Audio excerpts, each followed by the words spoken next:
Hey, what's up eSkaters? I'm so glad that you guys are back here for another electric skateboard review.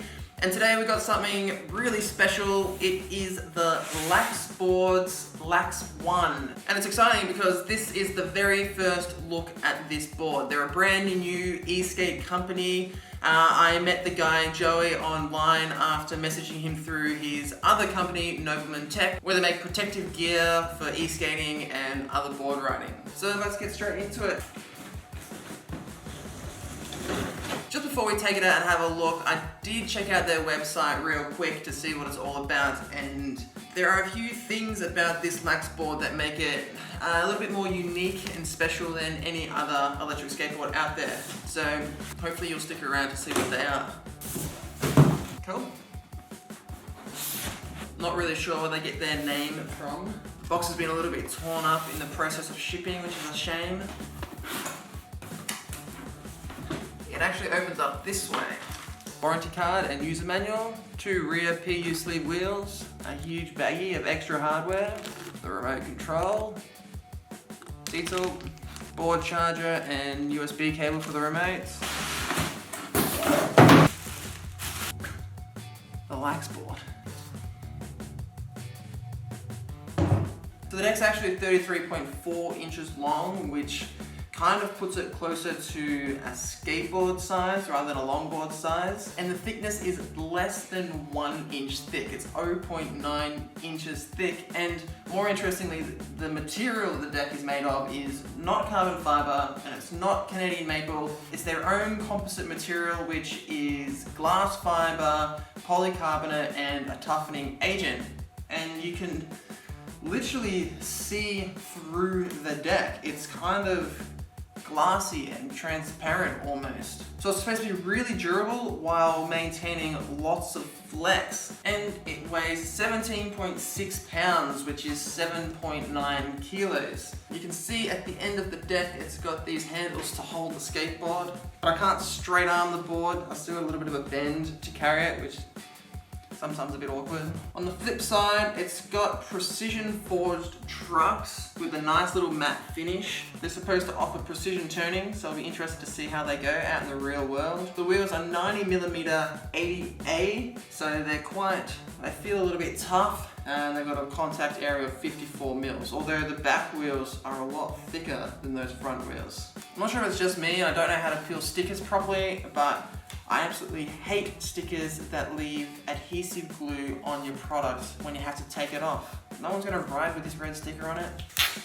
All good, I'll work on that later. Charging point, power button. The last one has got dual hub motors at 500 watts each, and it's got a 36 volts, 5 amp hour polymer battery in here. So that's a total of 180 watt hours. No chance of getting on an airline. So I've turned it on. If that little red light is flashing, it means the board and the remote are not connected. As soon as I turn the board on, it's connected.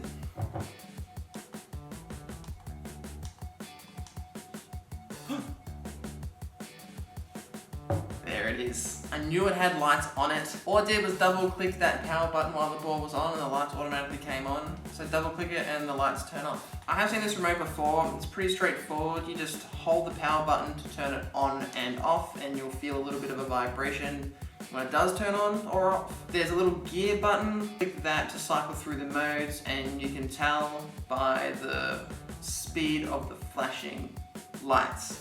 So it's really slow, it's in mode 1, it gets faster mode 2, a little bit faster mode 3, 1, 2, 3. So it's got 3 modes on here. On their website it says there's 4. So keep that in mind. I'll call it mode 1, 2, whoa.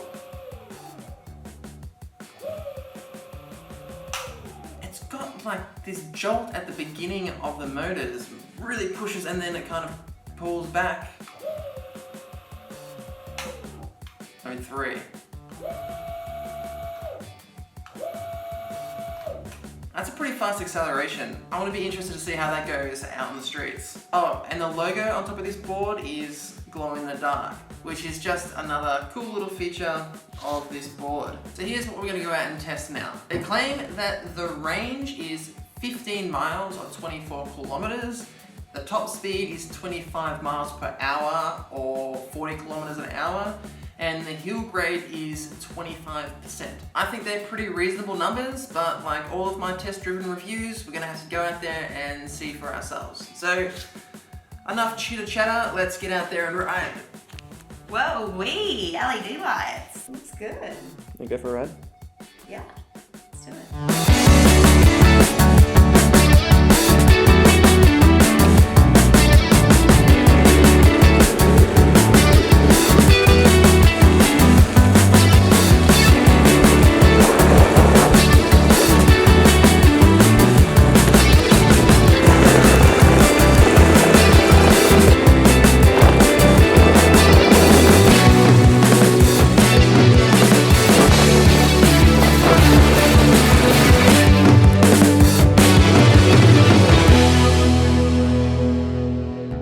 So after taking the Laxboards Lax One out for my first cruise, I found it a little bit difficult to get used to the board at first, mainly because of the way that the trucks were set up and possibly the combination between the trucks and the board. It is incredibly nimble, the turning is really easy, probably because of how close the trucks are together. It makes the turning circle really small. So if you're going around lots of corners or there's a few pedestrians or whatever's in the way, then it's going to be super easy to get around them. However, maybe my truck setup was a bit too loose because when I was attempting to do some really tight turns, I did snag some wheel bite along the way. Considering the deck isn't made of any type of wood material, it does have a nice flex to it. It's not as much as a Wowgo has, but it's got a lot more than the X-Way. Although I didn't really get to experience the benefits of the flex too much because my stance is a little bit wider than most people's, so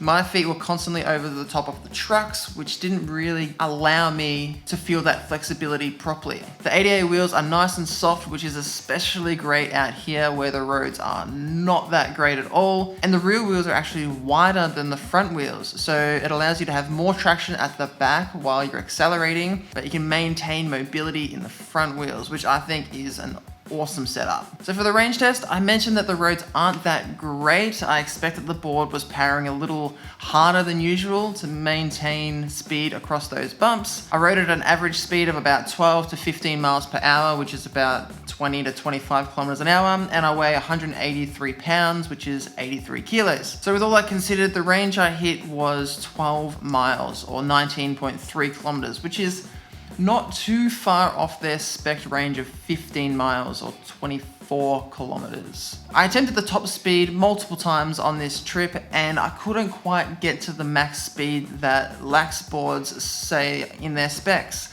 I don't think it was because of a lack of power in the board. I felt that it was still accelerating, but I ran into some speed wobbles which scared me a bit, so it must be something to do with the setup. In the end, I hit a top speed of 22.3 miles, which is 35.7 kilometers. The braking is super smooth. You'll hardly even feel it when you're applying those brakes. Saying that when you are riding at plus 20 miles per hour, it's gonna take quite some time for you to slow down. So make sure when you're riding this thing at a high speed that you're in an open space and you can see all the boundaries when you want to send it. But at an average cruising speed, these brakes are perfect. I couldn't find any hills in Budapest. I didn't even realize how flat this place was until I took this board out for a ride. So unfortunately, I didn't get to do the hill climb test, but if I do manage to find some hills along my trip, then I'll update all of the details in the comments below. Carrying the board is mainly fine because it's really lightweight,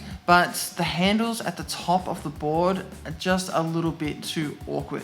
I mean, I don't have massive hands, and even I struggled to get my hands inside those handles comfortably, and it was quite an effort to hold onto it for a long period of time, so I would just carry it around the width of the board. Although these handles aren't just for carrying the board, they do act as some impact protection. The remote is pretty basic and straightforward. There's nothing special about it.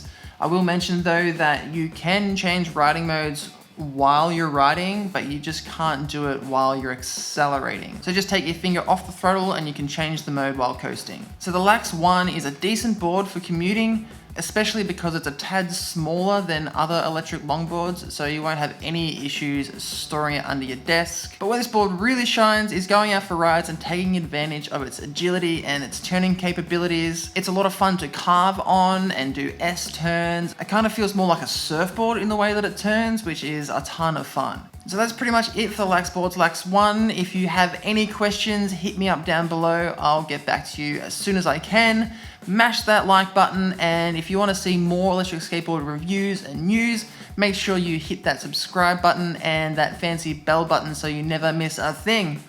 Alright, thanks for watching eSkaters. Ride safe out there, and I'll see you soon.